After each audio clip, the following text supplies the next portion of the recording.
नमस्कार। State bulletin में आप सभी का बहुत बहुत स्वागत है। मैं हूं आपके साथ वक्ता दुबे। शुरुआत छत्तीसगढ़ की खबर के साथ करेंगे। छत्तीसगढ़ के नारायणपुर में नक्सलियों के साथ सुरक्षा बल के जवानों की मुठभेड़ जारी है, जिसमें जवानों की बड़ी सफलता हाथ लगी।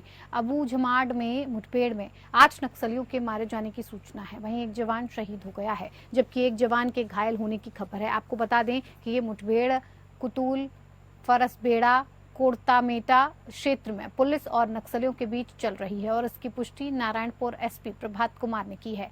जानकारी के मुताबिक अबूझमाड़ में चल रहे एनकाउंटर में 4 जिले की पुलिस शामिल है, जो नक्सलवाद का सफाया करने के प्रयास में ज्वाइंट ऑपरेशन चला रही है। नारायणपुर, कोंडागांव, कांकेर, दंतेवाड़ा की डीआरजी, एसटीएफ और आईटीबीपी 53वीं वाहिनी का बल इस मुठभेड़ में शामिल है। सुरक्षा बल के जवान अंदरूनी क्षेत्र और मुठभेड़ स्थलों पर सर्चिंग कर रहे हैं। आपको बता दें, बीते 7 जून को दंतेवाड़ा और नारायणपुर बॉर्डर पर सर्चिंग के दौरान जवानों और नक्सलियों की मुठभेड़ हुई थी और इस जवाबी हमले में 7 हार्डकोर नक्सली मारे गए। सर्चिंग के दौरान जवानों को मारे गए नक्सलियों के पास से काफी मात्रा में गोला बारूद और हथियार भी मिले थे। ये नक्सल विरोधी अभियान सुरक्षा बलों ने उस वक्त शुरू किया था जब नारायणपुर, दंतेवाड़ा और कोंडागांव जिले की सीमा पर स्थित मुंगेड़ी और गोबेल क्षेत्र में एक गांव में कई नक्सलियों के छिपे होने की जानकारी मिली थी। आपको बता दें कि पिछले कुछ समय से छत्तीसगढ़ में पुलिस और सुरक्षा बलों की संयुक्त टीम लगातार नक्सल विरोधी अभियान चला रही है।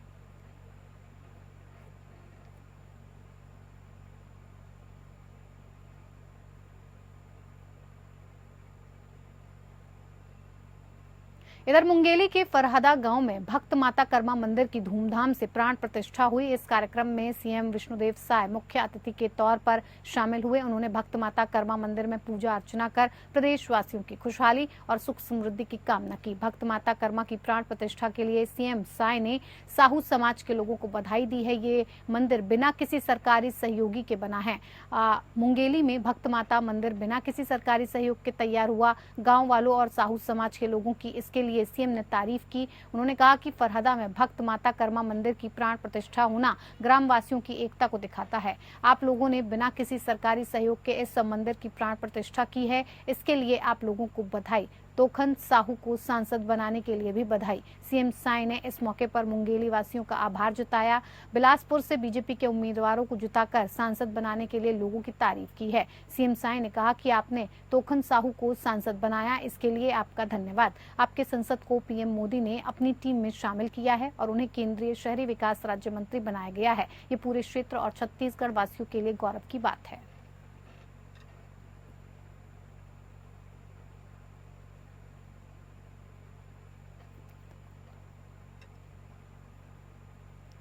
छत्तीसगढ़ के बलौदाबाजार भाटापारा जिले में धार्मिक स्तंभ को नुकसान पहुंचाने के विरोध में सतनामी समाज के आंदोलन के दौरान हुई हिंसा के बाद राज्य सरकार ने जिले के तत्कालीन कलेक्टर और पुलिस अधीक्षक को निलंबित कर दिया है और इसी मामले में गृह मंत्री विजय शर्मा का बड़ा बयान सामने आया। गृह मंत्री विजय शर्मा ने ये कहा कि घोर लापरवाही के कारण ऐसा किया गया है। जितने वीडियो सामने आए उससे बहुत सारी बातें स्पष्ट हैं और भी कई बातें स्पष्ट हो रही हैं। जांच के बाद और भी कार्रवाई होगी। सरकार ऐसे मामलों को लेकर गंभीर है। वहीं पूरे प्रदेश के जिलों के लिए एसओपी तय किए जा रहे हैं।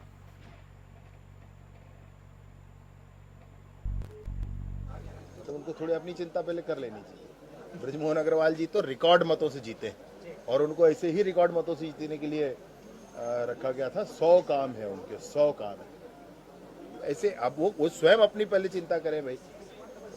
बस्तर के लोगों ने नकार दिया कांग्रेस को, बस्तर की जनता ने नकार दिया उनको। बस्तर में नक्सलवाद के विरुद्ध अभियान को समर्थन मिला है जनता का। इस पर उनको थोड़ा संजीदा होना चाहिए।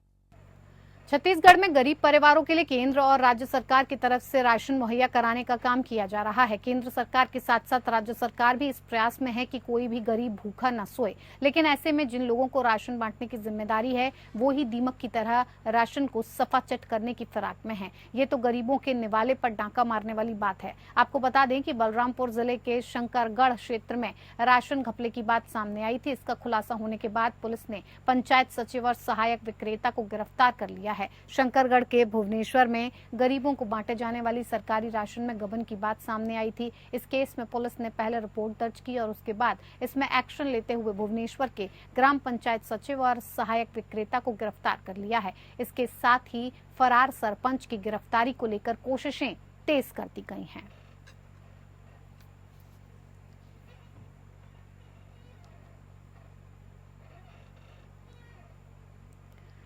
पंचायत सचिव और सहायक विक्रेता को गिरफ्तार कर लिया गया है और आपको बता दें कि फरार सरपंच की तलाश में पुलिस भी जुटी हुई है। साथ ही साथ राशन माफिया जिस तरह की हेराफेरी बलरामपुर में कर रहे हैं, इसको लेकर पुलिस भी सचेत हो गई है और ऐसे में पंचायत सचिव और सहायक विक्रेता को पुलिस ने कार्रवाई करते हुए गिरफ्तार किया गया है। फरार सरपंच की पुलिस तलाश भी कर रही है।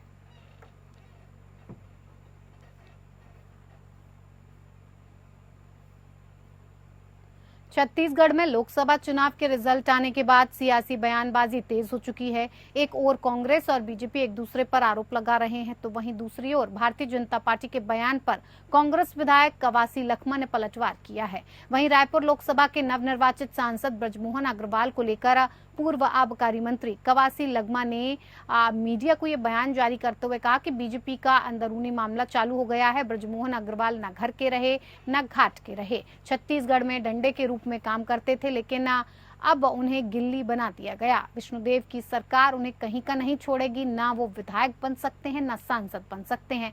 मुख्यमंत्री के हाथ में कुछ नहीं है। जो कुछ होता है दिल्ली के हाथों से होता है। जनता पार्टी का आंदोलन मामला चालू हो गया है, क्योंकि ब्रजमोहन अग्रवाल को ना गार्ड का ना क्या बोलते हैं घर का इस टाइप का हो गया, लेकिन बेचारा क्या कर सकता है। तो आप यहाँ पे छत्तीसगढ़ का डांड समझता था, लेकिन वो डांड को अभी बिल्ली बना दिया गया है। विष्णुदेव सरकार उनको कहीं नहीं छोड़ने वाला है और उसको ना विधायक बन सकता है ना एमएलए बन सकता है ना सांसद रह सकता है। तो पूरा आपके मीडिया में देख रहे थे, सबसे पहला नाम छत्तीसगढ़ में ब्रजमोहन अग्रवाल, हम भी टीवी में बैठ के देख रहे थे। भाई बने अच्छा है, लेकिन अभी भारतीय जनता पार्टी ने घर में इतना लड़ाई झगड़ा चालू हुआ और मुख्यमंत्री का कुछ नहीं चल रहा है। दिल्ली से कुछ होता है। कई दिनों की भीषण गर्मी के बीच शुक्रवार की शाम तेज आंधी के साथ हुई मूसलाधार बारिश से चौतरफा परेशानी खड़ी हो गई। गर्मी से लोगों को थोड़ी राहत तो मिली, पर चक्रवात की तरह आए आंधी ने भारी तबाही मचाई। अंबिकापुर शहर के घड़ी चौक पर बकेन का बड़ा वृक्ष धराशायी हो जाने के कारण 50 वर्षीय महिला की मौके पर ही मौत हो गई, जबकि यहां जामुन और सब्जी बेच रहे लोग बाल बाल बच गए। यहां बिजली का तरंगित तार भी क्षतिग्रस्त हो गया। वहीं शहर के प्रतापपुर मार्ग, संस्कृत विद्यालय क्षेत्र और कई जगह पेड़ और डंगाल गिर जाने से भारी तबाही मची है।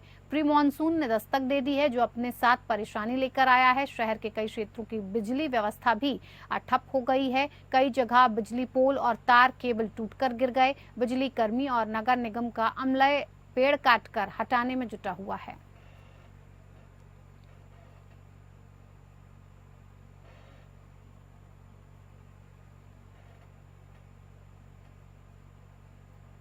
सरगुजा से नाबालिग के साथ गैंगरेप करने का मामला सामने आया है। पुलिस ने मामले में 2 नाबालिग समेत 4 आरोपियों को गिरफ्तार किया है। दरअसल 9 जून की रात लड़की अपनी सहेलियों के साथ शादी में गई थी। देर रात लौटते समय रास्ते में बाइक सवार आकाश टोप्पो और 16 वर्षीय किशोर ने उनका रास्ता रोक लिया। पीड़िता को जबरदस्ती बाइक पर बैठाकर अपने साथ जंगल में ले गए, जहां दोनों ने उसके साथ गैंगरेप किया।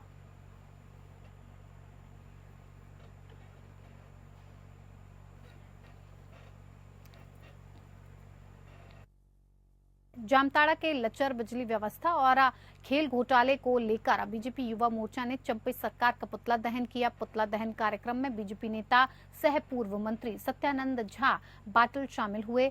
मौके पर लोगों ने चंपई सोरेन मुर्दाबाद, झारखंड सरकार मुर्दाबाद के नारे लगाए। मौके पर पूर्व मंत्री सत्यानंद झा बाटुल ने ये कहा कि इस भ्रष्ट सरकार में बिना पैसे के कोई काम नहीं होता। खासकर बिजली विभाग भ्रष्टाचार में डूबा हुआ है। पूरे राज्य में बिजली की जो स्थिति है, इससे आम जनता त्राहिमाम है। भ्रष्ट अधिकारियों को स्थानीय विधायक इरफान अंसारी और नाला के विधायक का सह स्पीकर रविंद्रनाथ महतो का संरक्षण प्राप्त है और जिस कारण अधिकारी मनमर्जी करने पर तुले हुए हैं।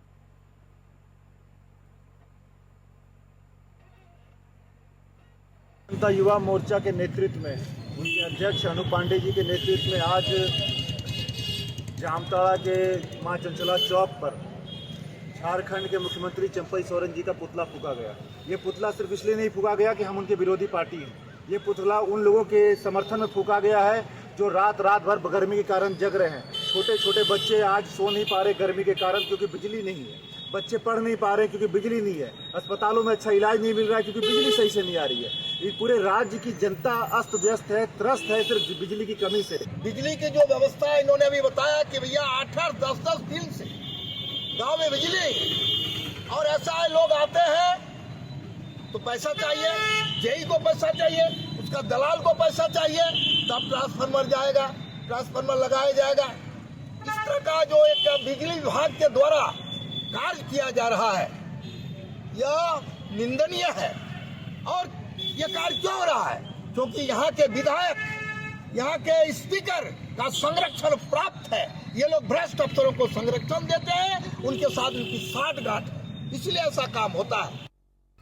झारखंड मुक्ति मोर्चा के वरिष्ठ नेता सुप्रियो भट्टाचार्य ने प्रेस कॉन्फ्रेंस कर नीट का मामला उठाया। उन्होंने सीबीआई के साथ ही ईडी जांच की मांग की। उन्होंने कहा कि देश में लोकसभा का परिणाम निकला और नीट का रिजल्ट भी निकला, फिर अचानक मालूम चला कि रांची के एक परीक्षार्थी को 720 में 720 नंबर मिले। हमारे लिए ये गर्व का विषय था, लेकिन कुछ ही देर बाद 720 और 719 का जो फिगर सामने आया तो पूरा देश दंग रह गया।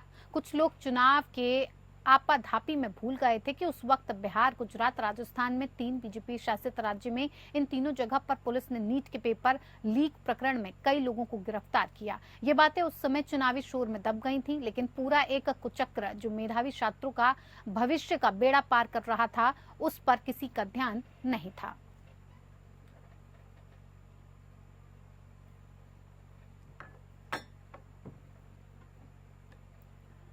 झारखंड के लातेहार में कुमडी रेलवे स्टेशन के पास शुक्रवार रात ट्रेन हादसे में 4 लोगों की मौत हो गई, जबकि कई गंभीर रूप से घायल हो गए। जानकारी के मुताबिक इंटरसिटी एक्सप्रेस कुमडी रेलवे स्टेशन के पास पहुंची ही थी कि यात्रियों के बीच ट्रेन में आग लगने की सूचना फैल गई और जिससे डरकर कुछ यात्रियों ने छलांग लगा दी और मालगाड़ी की चपेट में आ गए। जान गंवाने वालों में शामिल एक महिला की पहचान बिहार के रोहतास जिले के नासरीगंज क्षेत्र के हरिहरगंज गांव निवासी मंजू देवी, एक बुजुर्ग की पहचान पलामू के लेस्लीगंज निवासी नंदलाल शुक्ला और एक अन्य की पहचान गढ़वा जिले के विकास कुमार के रूप में हुई है। वहीं एक महिला मृतक की पहचान नहीं हो सकी है। हादसे के बाद बरकाकना बरवाडीह रेलखंड पर लगभग 2 घंटे तक रेल यातायात प्रभावित रहा।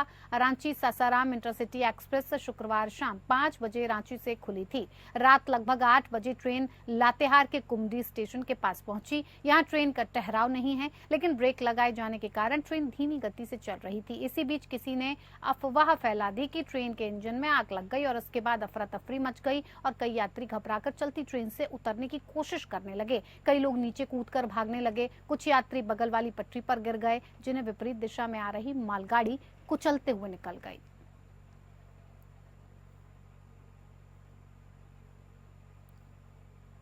रांची सासाराम एक्सप्रेस वहाँ खड़ी हुई है और खड़ी होने के बाद डाउन में एक लॉन्ग हॉल जा रही थी, डाउन गुड्स ट्रेन। तो खड़ी होने के बाद कुछ लोग पटरी पर आ गए थे और उसी समय वो डाउन थ्रू थी, डाउन गुड्स, और उसी में ये दुर्घटना हुई है। बड़ा दुर्भाग्यपूर्ण घटना है और तुरंत हम लोग मेडिकल टीम लेकर बरवाडी से वहाँ पहुँचे हैं और 3 डेड बॉडी वहाँ मिली है। बाकी आपको दुर्घटना का कारण क्या है सर? दुर्घटना तो अकस्मात हो गई और इसमें थोड़ा सा असावधानी लोग बरते हैं। ट्रैक पर नहीं आना चाहिए था, गाड़ी खड़ी हुई थी बैक रिपोर्ट के चलते, और वो खुलती ही और डाउन ट्रेन जो जा रही थी उसी के चलते रन हो गई। यात्रियों का कहना है सर कि ब्रेक शू में धुआं आ रहा था, जिसके ऐसा कारण कोई लोगों में भगदड़ मची है, उसके बाद इस तरह की घटना हुई है। क्या है पूरा ऐसा मामला? कोई रिपोर्ट नहीं है। ट्रेन सुरक्षित थी, सुरक्षित चली भी है वहाँ से, और यहाँ भी सुरक्षित आ गई। बेरमो का भ्रमण के दौरान गिरिडीह सांसद चंद्र प्रकाश चौधरी बेरमो विधानसभा पहुंचे। बेरमो पहुंचते ही फुसरो बाजार स्थित ज्ञान ज्वेलर्स में बीते दिनों जो दिन दहाड़े गोलीबारी की घटना हुई थी, उसे सांसद चंद्र प्रकाश चौधरी ने अपने संज्ञान में लेते हुए कहा कि ऐसा संगीन अपराध होना बहुत ही निंदा का विषय है। पूरे राज्य भर में लॉ एंड ऑर्डर खत्म हो चुका है।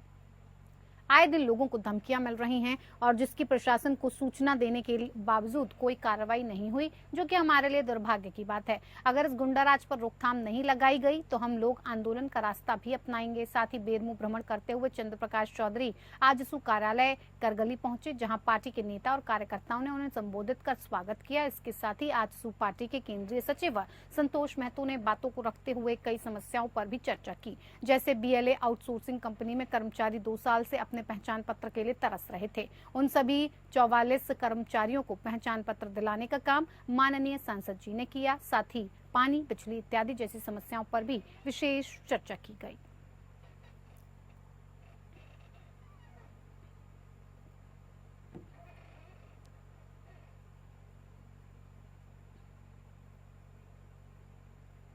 अतिक्रमण के खिलाफ नगर निगम धनबाद ने एक बार पुनः अभियान शुरू किया है। आज निगम ने जिला परिषद मैदान के पास सड़क के दोनों छोर से फुटपाथ दुकानों को हटाया। आपको बता दें कि जिला परिषद मैदान के सामने पुलिस लाइन रोड के दोनों किनारों पर ठेले पर फल की दुकानें लगाने और होटल के संचालन से सड़क 25 फीट के करीब संकीर्ण हो जाने से अनावश्यक जाम की स्थिति बन रही थी। निगम के पदाधिकारी अनिल कुमार ने ये बताया कि फल की दुकानों के अलावा सड़क का अतिक्रमण कर फुटपाथ पर 2 होटल संचालित थे, जिसे हटा दिया गया था। साथ ही विक्रेताओं को फिर से दुकान नहीं लगाने की कड़ी हिदायत भी दी गई है। उन्होंने ये बताया है कि अब आगे ये अभियान कोर्ट रोड में भी चलाया जाएगा।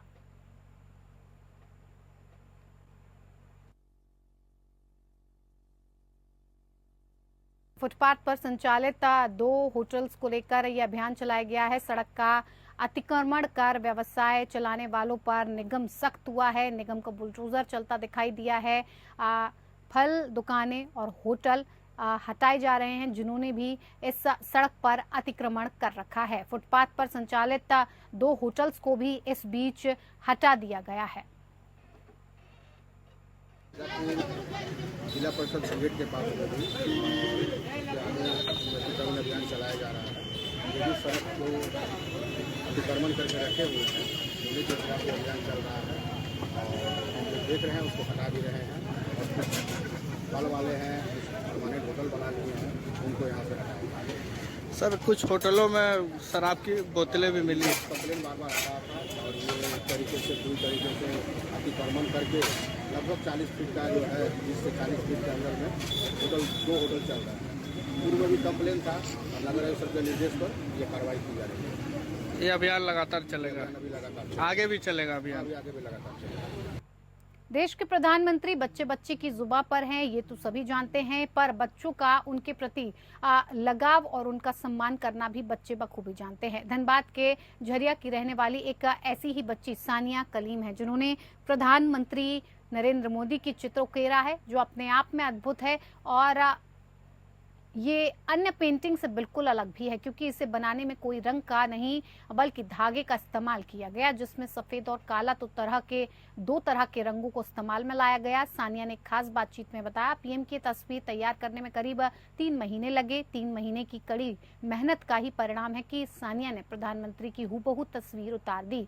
आस पड़ोस के लोग सानिया के इस हुनर की तारीफ करते नहीं थक रहे हैं।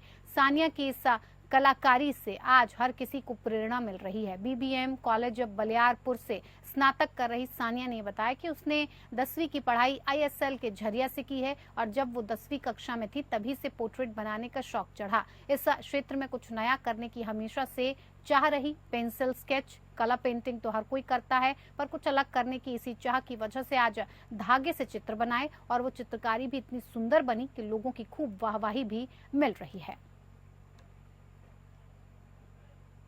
इसलिए चुना क्योंकि वो हमारे प्राइम मिनिस्टर है और उनका सम्मान करते हुए हमने उनका पोर्ट्रेट बनाया। 3 महीने का वक्त लगा। इस पोर्ट्रेट को बनाने में सिर्फ हमारा मैक्रेम लगा है, जो कि 3 mm का है। मैक्रेम धागा 3 mm का है और ब्लैक एंड वाइट कलर का यूज़ किया। Black and white and grey में सबसे ज़्यादा वाइट कलर ही यूज़ किया गया है। 7 kg ब्लैक है, 3 या 4 है। हमारा इसको बनाने का एक ही मकसद था, वर्ल्ड रिकॉर्ड बनाया। और लोग हमसे सब पहला पोर्ट्रेट है जो हमने बनाया है धागे का। ये पोर्ट्रेट तो बहुत तरीके से बनता है, पेंटिंग, वाटर कलर ऐसे करके, लेकिन धागे का पोर्ट्रेट किसी ने नहीं बनाया है इंडिया में। 1 से 10 हमने मास गन्ना स्कूल ऑफ लर्निंग में किया है, वो झरिया में ही है, शाहनगर झरिया। ग्रेजुएशन मेरा BBM कॉलेज से। आगे फ्यूचर में हमें गिनीज वर्ल्ड रिकॉर्ड बनाना है, इसके लिए स्पॉन्सर हमें चाहिए और ये बात लोगों तक पहुँचे। चलिए इस बुलेटिन में इतना ही। नमस्कार।